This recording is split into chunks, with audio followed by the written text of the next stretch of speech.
پیارے بھائی اور بہن، آپ لوگوں کو یاد ہوگا کہ گئے سو وقت ہم خروج کی کتاب باب 32 اور اس کی آیت 7 اور 8 لکھا ہوا ہے۔ تب خداوند نے موسیٰ کو کہا، نیچے جا، کیونکہ تیرے لوگ جن کو تو ملک مصر سے نکال لایا بگڑ گئے ہیں۔ وہ اس راہ سے جس کا میں نے ان کو حکم دیا تھا بہت جلد پھر گئے ہیں۔ انہوں نے اپنے لیے ڈھلا ہوا بچھڑا بنایا اور اسے پوجا اور اس کے لیے قربانی چڑھا کر یہ بھی کہا کہ اے اسرائیل، یہ تمہارا وہ دیوتا ہے جو تم کو مصر کے ملک سے نکال کر لایا۔ پیارے بھائی بہن، خدا اسرائیلیوں کو مصر سے اس لیے نہیں چھڑایا کہ اسرائیلیاں دوسرے قوموں سے بڑے یا بہتر تھے۔ اسرائیلیاں نہ تو بڑے تھے، نہ تو بہتر تھے، اور نہ تو اچھے تھے۔ یہ لوگ گردن کش تھے، یعنی کہ سخت گردن کے تھے۔ ذرے میں خدا کو اپنی پیٹھ بتانے کے لیے تیار ہو جاتے تھے۔ آیت 9 اور 10 میں لکھا ہوا ہے، اور خداوند نے موسیٰ سے کہا کہ میں اس قوم کو دیکھتا ہوں کہ یہ گردن کش قوم ہے، اس لیے تو مجھے اب چھوڑ دے کہ میرا غضب ان پر بھڑکے اور میں ان کو بھسم کر دوں، اور میں تجھے ایک بڑی قوم بناؤں گا۔ یہ بات جو خدا کے منہ سے نکلی، موسیٰ کے سامنے ایک بہت بڑا امتحان تھا۔ خدا موسیٰ سے بولتا ہے، میں تجھے ایک بڑی قوم بناؤں گا۔ خدا یہاں ظاہر کرنا چاہ رہا تھا کہ اس کے پاس اتنی طاقت ہے کہ سارے اسرائیلیوں کو ختم کر کے بھی موسیٰ جیسے بوڑھے کے ذریعے سے بھی انہیں ایک بڑی قوم بنا سکتا، اور وہ وعدے کو رکھ سکتا ہے جو انہیں ابراہیم، اسحاق اور یعقوب سے کرا تھا۔ میرے بھائی، اب ذرا آپ دیکھنا کہ موسیٰ کیا کرتے ہیں۔ انہوں دعا کرنے میں بہت آگے تھے، اور جہاں تک دعا کا تعلق ہے، انہوں بائبل شریف میں ایک بہت بڑے دعا کرنے والے مانے جاتے ہیں، اور دعا کے تعلق سے ہمارے لیے ایک بہت بڑا مثال بن کے چلے گئے۔ اگر ہمارے دعا میں کمی ہے تو ہم موسیٰ کا مثال لیں گے، اور موسیٰ کا مثال اگر لیں گے تو ہم میں یہ بتاتا ہوں کہ ہم دعا میں آگے بڑھیں گے۔ آیت 11 میں لکھا ہوا ہے، تب موسیٰ نے خداوند اپنے خدا کے آگے منت کر کے کہا، اے خداوند، کیوں تیرا غضب اپنے لوگوں پر بھڑکتا ہے جن کو تو قوت عظیم اور دست قوی سے ملک مصر سے نکال کر لایا ہے۔ پیارے بھائی بہن، جب خدا موسیٰ کو یہ بولنے کو لگا کہ میں اس قوم کو دیکھتا ہوں کہ یہ گردن کش قوم ہے، اس لیے تو مجھے اب چھوڑ دے کہ میرا غضب ان پر بھڑکے اور میں ان کو بھسم کر دوں، تو موسیٰ خدا سے بولتے ہیں، اے خداوند، کیوں تیرا غضب اپنے لوگوں پر بھڑکتا ہے جن کو تو قوت عظیم اور دست قوی سے ملک مصر سے نکال کر لایا ہے۔ میرے بھائی، موسیٰ کی جو دعا تھی، ایسی دعا ہم کو آج نہیں دکھیں گی۔ آج اگر لوگ دعا کرتے ہیں تو ان کی دعا ریاکاروں کی دعا ہے، اندر سے ایک اور باہر سے ایک، اندر دل میں رکھتے کچھ اور بولتے کچھ ہیں۔ آج واقعی میں دعا کی جماعت مر گئی ہے۔ اگر ہم خدا سے اپنے کھلے دل سے دعا کریں گے تو میں سمجھتا ہوں کہ ہماری دعا کی جماعت سب سے بڑھیا رہیں گی۔ میرے بھائی، ہمارے دعا میں دم رہیں گا، اور خدا کے نظروں میں ہمارے دعا قبول ہوں گی۔ اگر ہم موسیٰ کے دعا پہ غور کریں گے تو ہم موسیٰ کے دعا کا ایسا ترجمہ کر سکتے ہیں۔ موسیٰ خدا سے بولتے ہیں، خداوند، میں سمجھتا ہوں تو بہت بڑی غلطی کر رہا ہے۔ خداوند، جو لوگوں کو میں مصر کے باہر لایا وہ میرے لوگ نہیں ہیں، وہ تیرے لوگ ہیں۔ تو ان لوگوں کو مصر کے باہر لایا، اور تو اپنی طاقت سے ان کو باہر لایا۔ میں نہیں لایا مالک، تو لایا ہے ان لوگوں کو باہر۔ خداوند، اگر تو لوگوں کو ختم کریں گا تو بہت بڑی غلطی کر رہا ہے۔ پیارے بھائی بہن، کیا آپ سوچ سکتے خدا سے ایسا بات کرنے کا؟ مگر موسیٰ کرے۔ آگے موسیٰ خدا سے بولتے ہیں، آیت 12 میں لکھا ہوا ہے، مصری لوگ یہ کیوں کہنے پائے کہ وہ ان کو برائی کے لیے نکال لے گیا تھا، تاکہ ان کو پہاڑوں میں مار ڈالے اور ان کو روئے زمین پر سے فنا کر دے۔ سو تو اپنے خیر و غضب سے باز رہے اور اپنے لوگوں سے اس برائی کرنے کے خیال کو چھوڑ دے۔ تو یہاں موسیٰ خدا سے بولتے ہیں، تو اپنے لوگوں کو مصر سے باہر لایا، مگر تھوڑی دیر کے لیے اگر تو وہ زمین پہ نہیں لے کے جاتا ہے جس زمین کا تو ان کے باپ دادا سے وعدہ کرا دینے کا، تو مصریاں یہ کئی کو بولنا کہ تو ان لوگوں کو مصر کے باہر تو نکالا، مگر تو ان لوگوں کو وعدے کے زمین پہ لے کے نہیں جا سکا۔ خداون، یہ تیرے لوگاں ہیں، تو ان کو مصر کے باہر لایا، ان کو وعدے کے زمین پہ پہنچانے کے لیے۔ اس کے بعد پیارے بھائی بہن، خدا کو اسرائیلیوں پہ قہر برسانے سے روکنے کے لیے موسیٰ تیسری وجہ دیتے ہیں۔ آیت 13 میں لکھا ہوا ہے، تو اپنے بندوں ابراہم اور اسحاق اور یعقوب کو یاد کر، جن سے تو نے اپنی ہی قسم کھا کر یہ کہا تھا کہ میں تمہاری نسل کو آسمان کے تاروں کی مانند بڑھاؤں گا، اور یہ سارا ملک جس کا میں نے ذکر کیا ہے تمہاری نسل کو بخشوں گا کہ وہ سدا اس کے مالک رہیں۔ تو موسیٰ اپنی دعا جاری رکھتے ہیں، خداون ابراہیم، اسحاق اور یعقوب کو یاد کر، تو ان لوگوں سے قسم کھایا، تو ان کے نسل کو بڑھائیں گا بول کے وعدہ کرا ہے، تو ان لوگوں کو وعدے کی زمین دوں گا بول کے وعدہ کرا ہے۔ تو یہ سارے باتیں جو ہیں موسیٰ خداون کے سامنے رکھے۔ آیت 14 میں لکھا ہوا ہے، تب خداون نے اس برائی کے خیال کو چھوڑ دیا جو اس نے کہا تھا کہ اپنے لوگوں سے کرے گا۔ تو پیارے بھائی اور بہن، جب موسیٰ ایسا دعا کرے تو خدا کا ہاتھ بڑھا۔ اگر ہم ایمانداری کے ساتھ دعا کریں گے تو ہم کو خدا کے طرف سے بہت سارے جواباں ملیں گے۔ یاد رکھو، یعنی کہ ہم ہمارے آنکھوں سے دیکھیں گے کہ ہمارے دعا کا جواب مل رہا ہے۔ میرے دوست، ہمارے دعا کا جواب ہمیشہ ملتے رہے گا، مگر میں سمجھتا ہوں زیادہ تر خدا ہمارے دعا کا جواب نہیں دیتا۔ کئی کو بولے تو ہم ایمانداری کے ساتھ دعا نہیں کرتے۔ تو یہاں ختم ہوا باب 32 کا پہلا حصہ۔ اب ہم دوسرے حصے پہ جائیں گے، اور دوسرا حصہ جو ہم باب 32 میں دیکھیں گے وہ ہے عدالت۔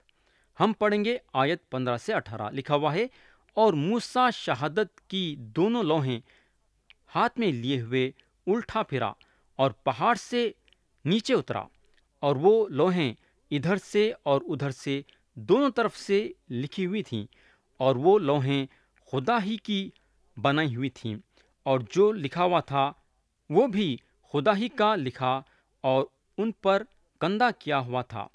اور جب یشوع نے لوگوں کی للکار کی آواز سنی تو موسیٰ سے کہا کہ لشکر گاہ میں لڑائی کا شور ہو رہا ہے۔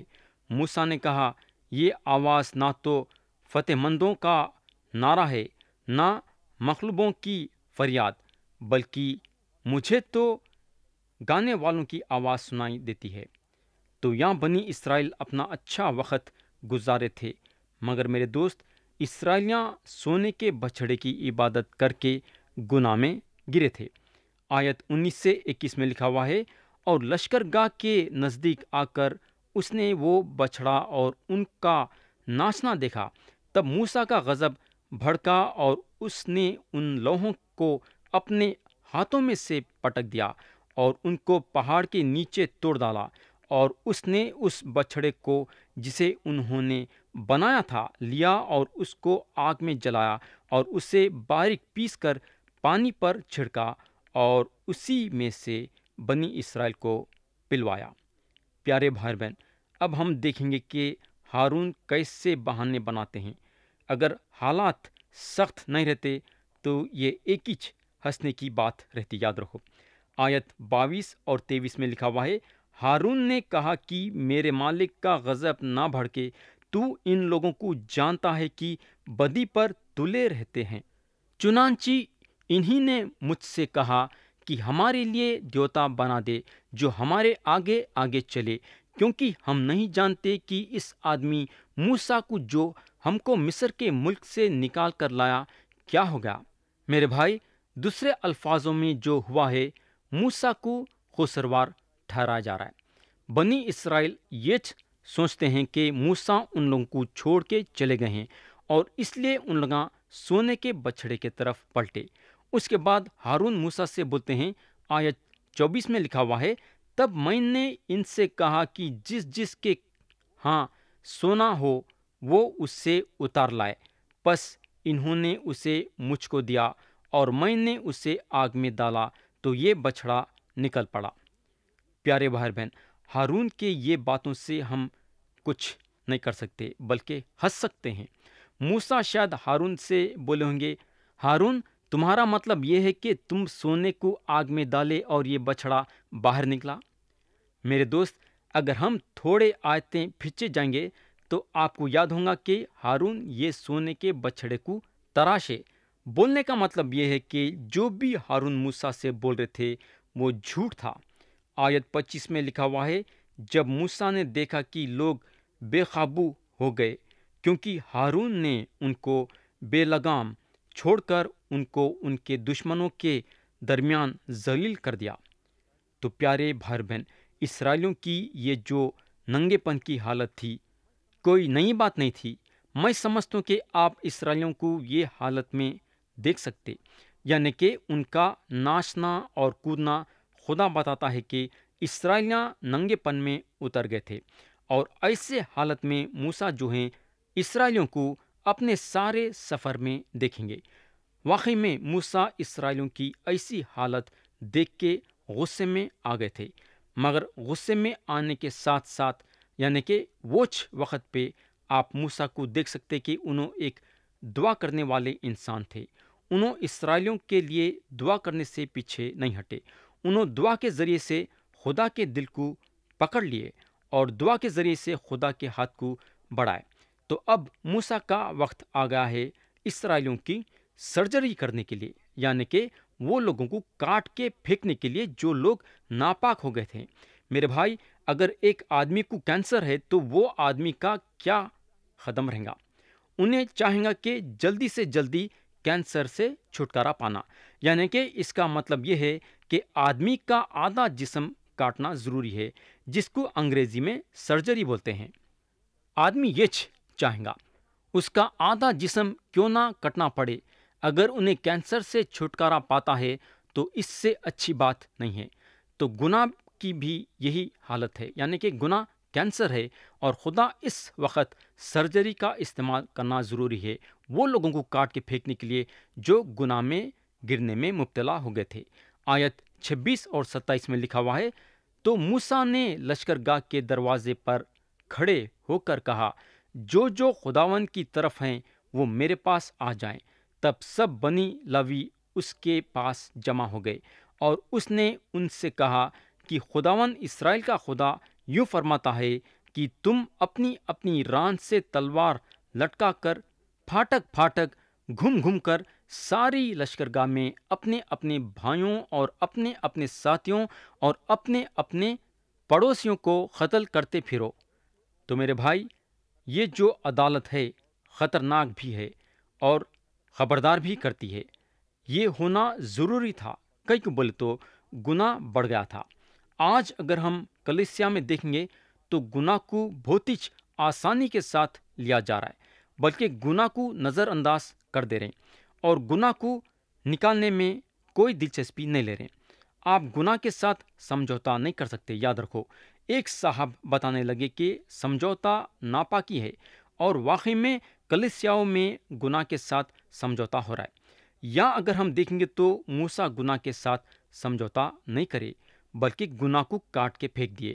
آیت 28 میں لکھا ہوا ہے، اور بنی لوی نے موسیٰ کے کہنے کے موافق عمل کیا، چنانچہ اس دن لوگوں میں سے قریباً 3000 مرد کھیت آئے، تو جو قصوروار تھے قتل کیے گئے، اور سارے لشکرگاہ کی صفائی ہوئی، یعنی کہ جو گندی یہ بت پرستی کے ذریعے سے ہو رہی تھی وہ صاف ہو گئی۔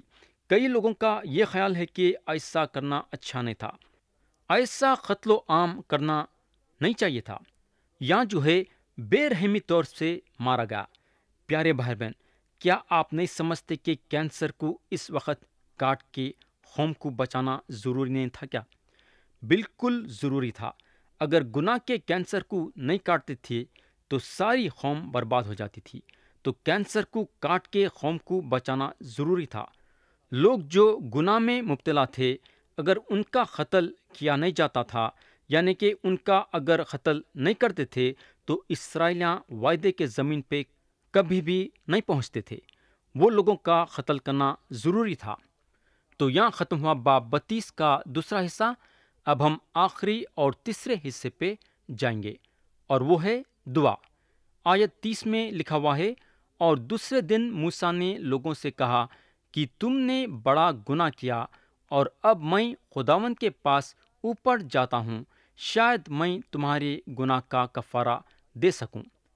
میرے بھائی، کفارہ گناہ کو ڈھپ لیتا تھا۔ یسوع مسیح یہ دنیا میں آ کے ہر ایک کے لیے اپنا پاک خون صلیب پہ بہانے سے پہلے گناہ کا ڈھپنا اس طریقے سے ہوتا تھا۔